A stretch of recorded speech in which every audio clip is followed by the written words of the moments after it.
My name is Amelia, and I am 64 years old. Life has always been about service for me. I spent over 3 decades working as a nurse in a busy hospital, helping patients through some of their most difficult moments. I raised two daughters, both of whom have grown into strong, compassionate women. My husband, Robert, passed away 7 years ago, leaving a hole in my heart that has never quite healed.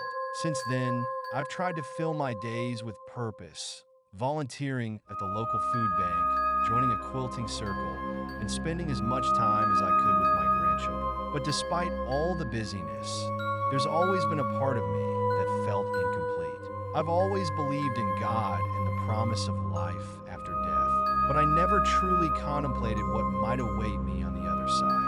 I thought it was something distant, something I didn't need to worry about just yet. Then, one quiet afternoon in June, everything changed. The day of the incident. It started as an ordinary day. I was at home, preparing lunch. I had been feeling more fatigued than usual for a few weeks, but I chalked it up to age and stress. As I stood at the kitchen counter chopping vegetables, I felt an odd sensation, a fluttering in my chest, as if my heart was skipping beats. My breath grew shallow, and a cold sweat broke out on my forehead. I paused, gripping the counter for support, telling myself it was probably nothing. But the discomfort quickly escalated. My chest tightened, and pain radiated down my left arm. The warning signs were unmistakable. I was having a heart attack. I knew I needed to act fast. I grabbed my phone and dialed 911, but before I could finish speaking to the operator, the world around me began to blur. My vision darkened at the edges, and the pain in my chest reached an unbearable peak. I collapsed to the floor, and everything went black. The descent into darkness. I don't know how much time passed before I became aware again. At first, there was nothing, no sound, no light, no feeling. It was as though I had been suspended in a void, a vast emptiness that stretched in every direction. I wasn't scared though. There was a strange sense of peace, as if I had simply slipped out of my body and into this dark stillness. But then, slowly, I began to perceive something. A soft, golden light appeared in the distance, growing larger and brighter with each passing second. It wasn't a harsh light. It was warm, like the gentle glow of a sunrise, and it filled me with a sense of calm and comfort. The light began to pull me toward it, and I felt myself moving, though I had no sense of a body anymore. It was as though I was gliding effortlessly towards something unknown, yet familiar. As I drew closer to the light, I began to hear sounds, soft, melodic tones, like the distant ringing of bells or the whisper of a gentle breeze through the trees. It was beautiful, otherworldly, and it made me feel as though I was being welcomed home. Entering the light. The closer I got to the light, the more vivid everything became. The darkness around me dissolved, replaced by a landscape that was unlike anything I had ever seen. It was not like the earth, but it had a strange, ethereal beauty. The air was thick with a sense of serenity and love, and everything seemed to glow with an inner light. I found myself standing in a field of flowers. But these were no ordinary flowers. Each one shimmered with colors I couldn't even name, hues more vibrant and pure than anything I had ever seen on Earth. The sky above me was a soft, pearlescent shade of blue, and the air was filled with the most pleasant fragrance, a blend of flowers, fresh rain. I looked down at myself and realized I was no longer wearing my everyday clothes. Instead, I was dressed in a simple, flowing gown that seemed to be made of light itself. My body felt weightless and whole, free from the aches and pains that had plagued me for so long. As I stood there, taking in the beauty around me, I felt a presence. I turned and saw two figures walking toward me. At first, I didn't recognize them, but as they drew closer, my heart leapt with joy. It was Robert, my husband, and my mother, who had passed away many years before, reunited with loved ones. Robert looked exactly as I remembered him from our younger days, strong, healthy, and smiling that warm, familiar smile that had always made me feel safe. My mother looked radiant, her eyes filled with the love and wisdom I had always admired in her. They reached out to me, and I rushed into their arms, tears of joy streaming down my face. "It's not your time yet, Amelia," Robert said gently, his voice rich with the love and care I had missed so dearly. "But we wanted to see you, to let you know we've been watching over you." My mother nodded, her hands cupping my face as she gazed at me with pride. "You've lived such a beautiful life," she said. "You've given so much love to others, and we're so proud of you." I didn't want to let go of them. I didn't want this moment to end, but I could sense that there was more I needed to understand, more I needed to see before I could return to the life I had left behind. The life review. Suddenly, the landscape around us shifted. The flowers, the sky, the glowing field, they all faded away, replaced by a vast, open space filled with light. In the center of this space was a large, translucent screen. I instinctively knew what was about to happen. I was going to see my life played out before me. The screen flickered to life, and there I was, young again, a girl of 6, running through my childhood backyard. I saw my parents standing on the porch, laughing as I played with my dog, Max. The scene shifted, and now I was a teenager, nervous and excited on my first day of nursing school. I watched as I met Robert for the first time, our eyes locking across the crowded cafeteria. I saw our wedding, the birth of our daughters, the quiet moments we had shared over the years. But it wasn't just the big events that played out on the screen. I saw the small, seemingly insignificant moments too.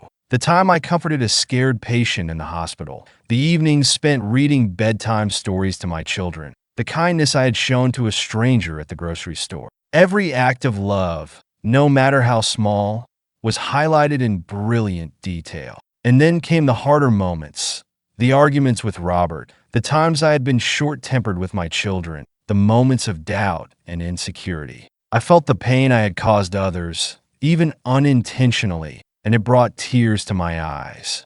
But as I watched, I realized something profound. There was no judgment here. I wasn't being condemned for my mistakes or shortcomings. Instead, I was being shown these moments as opportunities for growth, for learning, for understanding. It was as if I was being gently guided to see how every decision, every action, had shaped not only my life, but the lives of those around me. It wasn't about perfection. It was about love, forgiveness, and the capacity to grow. A message of love. As the life review came to an end, I felt a presence beside me. I turned and saw a figure standing in the distance, bathed in radiant light. Though I couldn't see his face clearly, I knew instantly who it was: Jesus. His presence was overwhelming. Not in an intimidating way, but in a way that filled me with an indescribable sense of peace, love, and understanding. He didn't speak aloud, but I heard his voice in my mind, clear and compassionate. "Amelia, you have lived a life full of love and service. But your time here is not finished yet. You still have work to do, people to help, love to give. When you return, remember that love is the most important gift you can offer the world." Tears filled my eyes as I nodded, understanding the depth of his message. Love was the thread that connected everything. The people we meet, the choices we make, the lives we touch. It wasn't about grand gestures or monumental achievements. It was about the simple, everyday acts of kindness and compassion that made the world a better place. Returning to life, the light around me began to fade, and I felt a gentle pull, drawing me away from the beautiful world I had just experienced. I didn't want to leave, but I knew I had to. There was more for me to do on earth, more love to give, more lives to touch. As the world around me grew darker, I felt a sense of warmth and peace fill my heart. I wasn't afraid.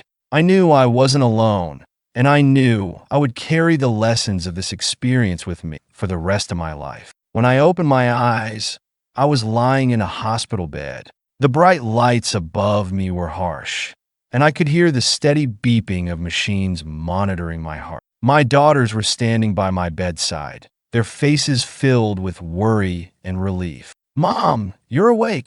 Sarah cried, tears streaming down her cheeks as she grabbed my hand. I smiled weakly, squeezing her hand in return. I'm okay, I whispered, though my voice was barely audible. I'm okay. The doctors told me I had suffered a massive heart attack and that I was lucky to be alive. But I knew it wasn't just luck that had brought me back. It was love. The love of my family, the love of the divine, and the love that still had more to do in this world. A new perspective. In the weeks and months that followed, I found myself reflecting on my near-death experience constantly. It had changed me in ways I never thought possible. I no longer feared death. I knew that when my time truly came, I would be welcomed with open arms by those who had gone before. But more importantly, I had a renewed sense of purpose. I began to focus more on the little things, the moments of connection, the opportunities to show kindness, the chance to love more fully. I spent more time with my daughters and grandchildren, cherishing every laugh, every hug, every conversation. I reconnected with old friends, made peace with past mistakes, and found joy in the simple act of living. I also started volunteering at a hospice center, offering comfort to those who were nearing the end of their earthly journeys. I wanted to be there for them, to help them find peace and love in their final days, just as I had experienced in my own near-death experience. The final lesson. If there's one thing I've learned from my journey to the other side, it's this: love is all that matters. It's the reason we're here, the purpose of our lives, and the legacy we leave behind. It doesn't matter how much money we make, how many accolades we receive, or how successful we are by society's standards. What matters is how we treat the people around us, how we show compassion and kindness, how we give of ourselves to make the world a better place. I don't know how much time I have left, but I'm not afraid of what's to come. I know that when the time is right, I will return to that beautiful place, surrounded by love and light. And until then, I will live each day with purpose, with gratitude, and with the unwavering belief that love truly is the greatest gift of all.